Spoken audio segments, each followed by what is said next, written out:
안녕하십니까. 가업승계 전문 세무법인 신율입니다. 오늘 사내근로복지기금 핵심 활용 방안에 대해서 알아보겠습니다. 작년 12월 달에 어떤 분이 저한테 전화하셔서 이제 사내근로복지기금을 만들 수 있냐 이렇게 물어본 적이 있습니다. 제가 그때 왜 이 복지기금을 만드시려고 그러십니까? 이렇게 반문했더니 그 대표님께서 올해 이제 가지고 있는 부동산을 좀 팔았는데 양도 차익이 너무 많이 나서 절세 차원에서 만들고 싶다 이렇게 얘기하신 적이 있죠.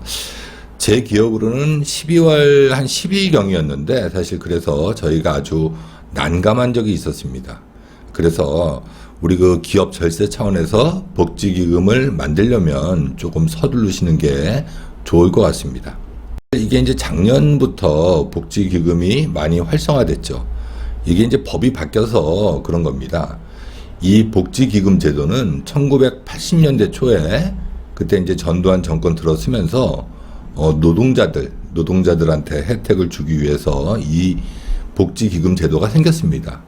지금 뭐 대기업들이나 공기업들, 삼성, 현대 뭐 이런 큰 회사들이나 뭐 한전, 뭐 공무원연금관리공단 이런 데들은 다 지금 복지기금을 만들어서 잘 활용하고 있었죠. 근데 이게 재작년부터인가 그 복지기금에 출연하는 금액 중에서 그 기본재산이라고 있습니다. 이제 그 부분이 우리 중소기업은 20%만 적립해도 되기 때문에 우리 중소기업들이 열광해서 이 복지기금을 만들고 있죠.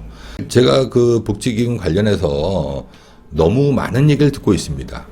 이 복지기금은 이게 그 고용노동부 관할 소속이지만 우리가 어떻든 간에 복지기금에 우리 재산을 출연하는 등 또 복지기금에 있는 돈을 어떻게 빼올 건지 사실 이런 것들이 핵심입니다. 그렇기 때문에 반드시 이건 세무사랑 하셔야 됩니다. 자, 첫 번째 사내근로복지기금 개념에 대해서 알아보겠습니다.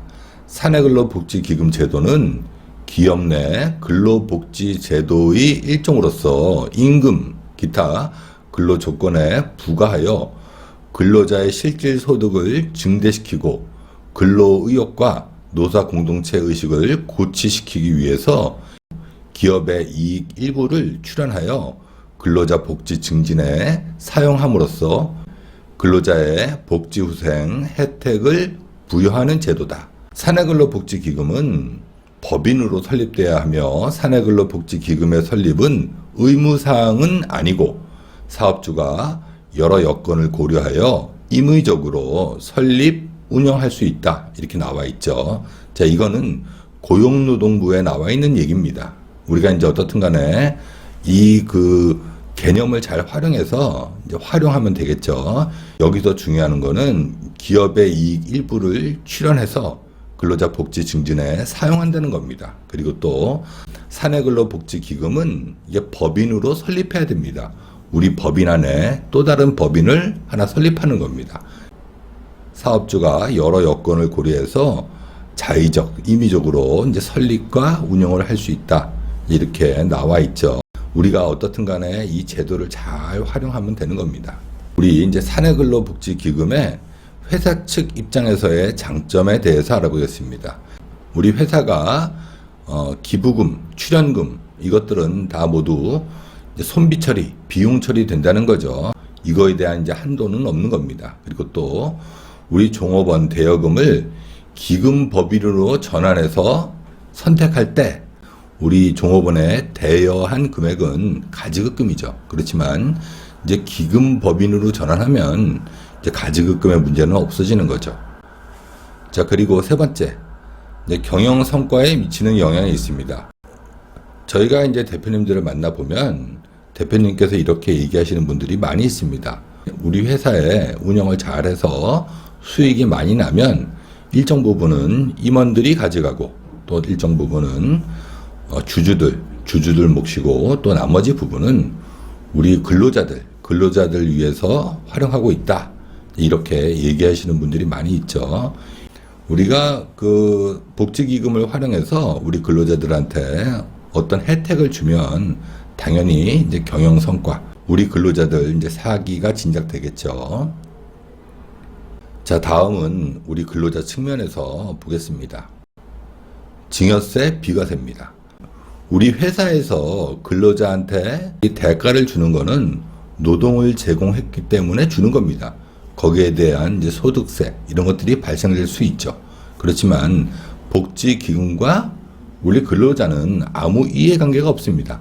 다만 우리 회사 사내에 있는 근로복지기금이죠. 그렇기 때문에 이거는 사회통념상 무리하지 않는 범위 내에서는 증여세를 과세하지 않고 있습니다. 다시 말해서 세금이 없다는 거죠. 자, 두 번째, 이제 저리로 대부할 때 증여세가 비과세라는 얘기죠. 우리가 지금 법정 이자율이 이제 4.6%죠. 이렇게 따져봤을 때 한 2억 정도 우리 그 직원들한테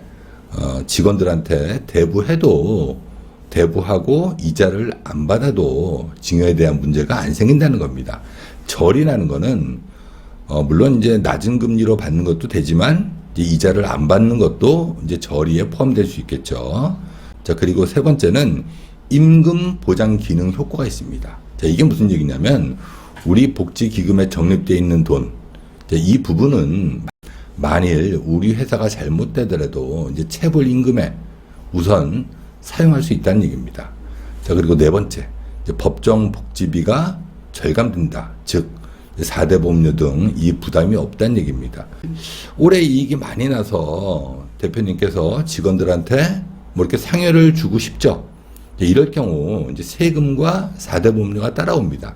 그렇지만 복지기금에 출연해서 우리 직원들한테 이 혜택을 주면 4대 보험료도 없는 거죠. 이걸 이제 따져보면 회사분, 직원분 합해보면 4대 보험료가 거의 20%가 넘어갑니다. 그리고 또 내년에는 건강보험료가 좀 올라가죠. 자, 이렇게 따져봤을 때는 실질적인 혜택은 더 크다고 볼 수 있습니다. 자, 그리고 아울러 이 복지기금에 출연하는 모든 항목들이 증여세가 비과세되는 건 아닙니다. 거기에 맞는 활용을 적절히 하셔야 이제 증여세 비과세를 온전히 누릴 수가 있는 겁니다.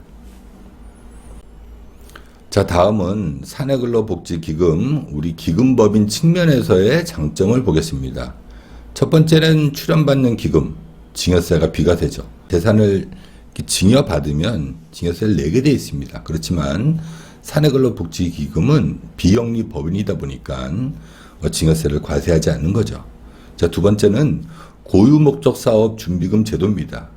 근로자 대부 시 지급이자 법인세 비과세입니다. 제가 이 명칭이 좀 헷갈려서 이렇게 써놨는데 이게 무슨 얘기냐면 우리가 어떻든 간에 사내근로복지기금에 출연한 돈은 우리 목적 사업에 쓰기 위해서 그걸 출연한 겁니다. 이때 그 사내근로복지기금에서 자판기를 놓는다든지 우리 복지기금 이제 통장에 돈을 넣어놓으면 이자가 붙습니다. 그리고 또 근로자한테 저리로 대부하더라도 이자 부분에 대한 이제 수익이 발생되죠. 이 부분이 고유목적 사업 준비금으로 이렇게 옮겨놓으면 법인세가 과세되지 않는다는 거죠. 다시 얘기해서 사내근로복지기금을 활용해서 이익이 나더라도 이제 법인세는 과세하지 않는다는 거죠. 자, 그 다음에는 이제 기본재산의 사용입니다. 자, 이것도 무슨 얘기냐면 우리가 이제 비영리 재단, 뭐 장학재단 이런 게 있을 수 있죠. 이때 기본재산을 출연하면 원래는 그 출연한 기본재산을 쓸 수가 없습니다. 그렇지만 사내근로복지기금은 유일하게 출연한 기본재산을 활용할 수 있다는 겁니다. 우리가 복지기금에 1억을 출연했다. 그러면 이제 8천만 원까지는 고유목적 사업에 쓸 수 있고 나머지 2천만 원은 또 다른 이제 사업에 쓸 수 있다는 얘기죠. 그래서 실질적으로 출연한 모든 돈을 쓸 수 있다는 얘기입니다.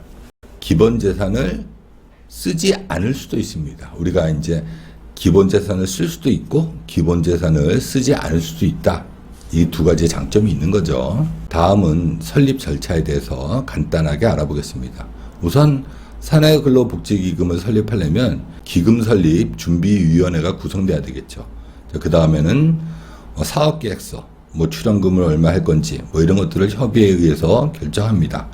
자, 그리고 기금을 설립하고 기금에 설립 등기를 합니다. 사내근로복지기금 설립이 완성되는 겁니다. 처음에 구성했던 그 준비위원회가 기금에 관한 이제 사무인계를 사내근로복지기금 안에 있는 이사 감사한테 사무인계를 합니다. 그리고 법인 설립 신고를 하죠. 계좌 개설하고 기금을 출연합니다. 이렇게 해서 이제 사내근로복지기금을 운영하는 거죠. 자, 그러면 이제 사내근로복지기금을 어떻게 활용하는지 아주 간단하게 알아보겠습니다. 자, 출연하는 재산은 상속세 및 증여세 비과세다. 자, 이걸 잘 활용하시면 됩니다. 사내근로복지기금에 출연하는 경우 사내근로복지기금법의 규정에 의해 복지기금이 동법의 관련 규정에 따라서 사업주 또는 제3자로부터 출연받는 기금은 증여세가 비과세되는 것이며 피상속인 아버지 얘기하는 거죠. 우리 사업주. 사내근로복지기금에 유증하는 내가 만일 죽으면 내 재산을 일정 부분 사내근로복지기금에 넣어라. 이걸 이제 유증이라 그러죠. 이때 상속재산은 상속세가 비과세되는 것이다. 이렇게 예규가 나와 있습니다. 자, 이걸 잘 활용하면 이제 상속세도 줄일 수 있겠죠. 자, 그러면 우리가 어떻게 활용하는지 알아보겠습니다. 첫 번째는 이제 주식의 증여입니다. 사내근로복지기금에 증여하는 비상장 주식의 지분율 제한이 없습니다. 사실 이제 공익법인 같은 경우는 증여할 수 있는 주식 한도가 있습니다. 이게 보통 이제 5%, 20% 이렇게 한도가 있고, 한도 초과해서 증여할 경우에는 증여세가 부과되죠. 그렇지만 유일하게 사내근로복지기금은 한도가 없습니다. 그래서 이걸 잘 활용할 수 있죠. 자, 두 번째는 상속에 대한 대비를 위해서 사내근로복지기금을 활용하기도 합니다. 사실 이게 좀 옛날 얘기지만 포스코 회장님께서 자기가 갖고 있는 주식을 회사에 자기 주식으로 양도하고 이제 팔았다는 얘기죠. 그러면 어떻든 간에 회사에서 이 회장님은 대가를 받았습니다. 예, 그렇죠. 그래서 일정 부분 이제 환원하신 거죠. 그리고 그 회사에서 갖고 있는 자기 주식을 사내근로복지기금에 출연한 사례가 있습니다. 우리 포스코라는 회사 입장에서는 비용 처리가 가능하다는 겁니다. 다시 얘기해서 그만큼 법인세를 안 낸다는 얘기입니다. 그래서 일석이조의 효과죠. 이 예가 제일 잘했다고 생각하고 있습니다. 우리 중소기업도 요와 비슷한 방법으로 하면 좋겠죠. 자, 다음 이제 보유 목적의 자기주식 처분으로 활용. 2012년도, 13년도, 14년도에 자기주식 그때 많이 하셨죠. 이 부분 이걸 지금도 많이 갖고 계신데 이 자기주식을 사내근로복지기금에 이게 출연할 수 있겠죠. 그러면 다시 얘기해서 이제 법인세도 줄어들고 우리 회사 가치도 떨어지겠죠. 이 주식을 이제 배당금을 활용해서 근로자들 복지를 위해서 쓰면 일석이조의 효과가 있을 겁니다. 자, 그리고 네 번째는 이제 신탁을 활용하는 방안입니다. 신탁을 활용해서 내 사후에 이제 사내근로복지기금을 내 주식의 이제 사후 수익자로 지정해서 상속세나 증여세를 절세할 수 있고 이제 직원 복지 증진에 활용할 수도 있겠습니다. 사내근로복지기금을 작년, 올해 많이 했습니다. 아마 내년에도 더 많이 할 것 같습니다. 그렇지만 이게 어떻든 간에 사내근로복지기금은 이 세무적인 영역이 중요합니다.